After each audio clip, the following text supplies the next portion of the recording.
আসসালামু আলাইকুম। কেমন আছেন আপনারা সবাই? আলহামদুলিল্লাহ আমি ভালো আছি। আজকে আপনাদের মাঝে আমি নিয়ে আসছি ম্যাঙ্গো চাটনি। যা যা লাগবে, আমি এখানে দুটো আম এরকম স্লাইস করে নিয়েছি। দুটো আম বিচি ছাড়া স্লাইস করা নিতে হবে, খোসা সহ। আর লাগবে কিছু টমেটো গোল করে কেটে নিয়েছি, লাগবে পেঁয়াজ কুচি, রসুন কিউব করা, কাঁচামরিচ দুটো, যেহেতু টক ঝাল মিষ্টি হবে, ধনিয়া পাতা, লাগবে টক দই, পরিমাণ মতন শুকনো মরিচের গুঁড়ো, পরিমাণ মতন লবণ। এখানে কোনো চিনি ইউজ হবে না, যেহেতু এটা টক ঝাল মিষ্টি হবে। আমটা টক মিষ্টি, আপনারা আম টক মিষ্টি নেওয়ার চেষ্টা করবেন। আর হচ্ছে অল্প সামান্য পরিমাণ সরিষা তেল লাগবে। তাহলে চলুন আমরা রান্নায় চলে যাই।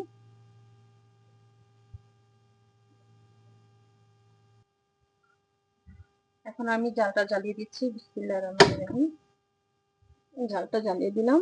এখন এর মধ্যে আমি পরিমাণ মতন অল্প সরিষার তেল দিয়ে দিব। সরিষার তেল অল্প পরিমাণ দিয়ে দিব। এটা যেভাবে টেলে নেয়, আমরা যেরকম মরিচ রসুন টেলে নেই, এই টাইপের হবে। এটা টালা, হ্যাঁ, আপনারা দেখতে পাবেন আমি কিভাবে করতেছি। এখন যেহেতু আমের সিজন, সেজন্য আমি চিন্তা করলাম আজকে এই চাটনিটা করে ফেলি।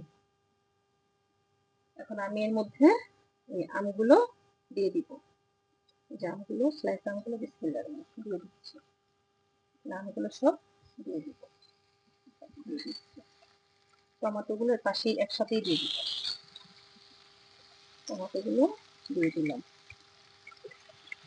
তার সাথে রসুন কিউব করা আর কাঁচামরিচ একসাথে দিয়ে দিব। দিয়ে দিব। এখানে যে ধনিয়া পাতা আর পেঁয়াজটা আছে আর যে দুইটা আছে, ওগুলো লবণ সহ একত্রে ওগুলো পরে দিব, ক্লিন করার সময় দিব। তাহলে আমরা এটাকে এখানে ঢাকা দিয়ে দিই। তাহলে আমরা ঢেকে 5 মিনিট পরে চলে আসছি। 5 মিনিট পর চলে আসলাম। আমাদের এই যে টমেটোগুলো মাশাআল্লাহ নরম হয়ে আসছে। মিডিয়াম আঁচ রাখবেন, মিডিয়াম আঁচে উল্টে দিচ্ছি। মিডিয়াম আঁচে এগুলো তেল নিতে হবে। তেলে নেওয়া লাগবে, তেলে নিচ্ছি। বেশিক্ষণ সময় লাগে না চাটনিটা বানাতে।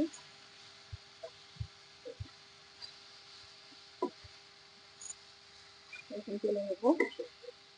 এই যে দেখুন আমের পানিটা সোক হয়ে আসছে, শুকিয়ে যাচ্ছে। আর যে দেখুন টমেটোগুলো এই যে গলে আসছে। এখন আমরা আমাদের প্রায় রেডি হয়ে গিয়েছে। এখন আমরা চুলাটা বন্ধ করে দেব। তাহলে চলুন আমরা ব্লেন্ডারের মধ্যে চলে যাই। আমাদের এই চাটনিটা এই যে আমি 3টা এখান থেকে খুলে রেখেছি। প্রচন্ড গরম, ধরা যাচ্ছে না। আমি ঠান্ডা করে নিয়েছি। এগুলো প্রত্যেকটা জিনিস ঠান্ডা করে নেবেন, ডাইরেক্টলি ব্লেন্ডে দেবেন না। এই যে এখন আমি এইভাবে চামচ দিয়ে এভাবে ছাড়িয়ে নেব। চামচ দিয়ে এভাবে ছাড়িয়ে নিলে এটা এবার নরম হয়ে চলে আসবে। এটা যেহেতু অলরেডি এটা হয়ে আসছে, আমরা এটা থেকে তেলে নিয়েছি। তো এভাবে এই যে এভাবে নিয়ে নিব। এখন আমরা এই যে আমাদের নেওয়া হয়ে গেছে। এই যে আমাদের এরকম নেওয়া হয়েছে।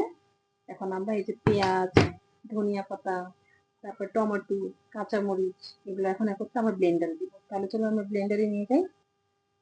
এখন আমি এর মধ্যে সবগুলো আম টমেটো এগুলো দিয়ে দিয়েছি। এখন আমি পরিমাণ মতো সামান্য পরিমাণে আমি টক দই দিয়ে দিব।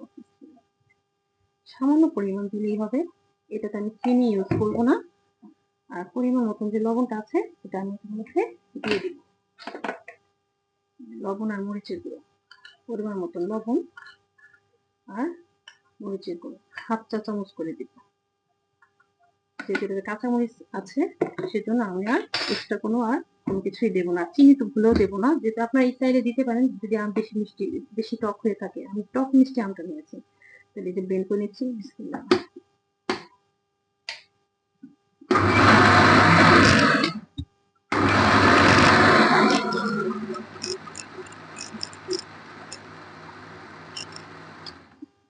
ব্লেন্ড করা হয়ে গেছে। চলুন আমরা পরিবেশন চলে যাই। তৈরি হয়ে গেল আমাদের র ম্যাঙ্গো চাটনি। এটা রুটির সাথে এবং পরোটার সাথে খুবই মজা। আপনারা অবশ্যই একবার হলেও ট্রাই করবেন। যেহেতু এখন আমের সিজন চলে যাচ্ছে আস্তে, আস্তে করে। এখন যেহেতু আমের এখনো টক মিষ্টি আমগুলো পাওয়া যায়, ওগুলো আপনারা দেখে এভাবে ধনিয়া পাতা দিয়ে যেভাবে আমি তৈরি করেছি, আপনারা এভাবে তৈরি করবেন বাসায়। ইনশাআল্লাহ আপনাদেরটা আরো ভালো হবে।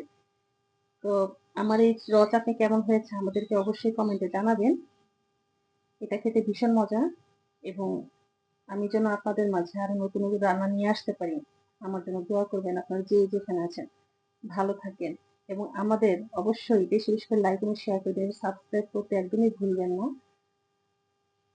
আর আপনারা যে যেখানে আছেন ভালো থাকেন, সুস্থ থাকেন। আল্লাহ হাফেজ।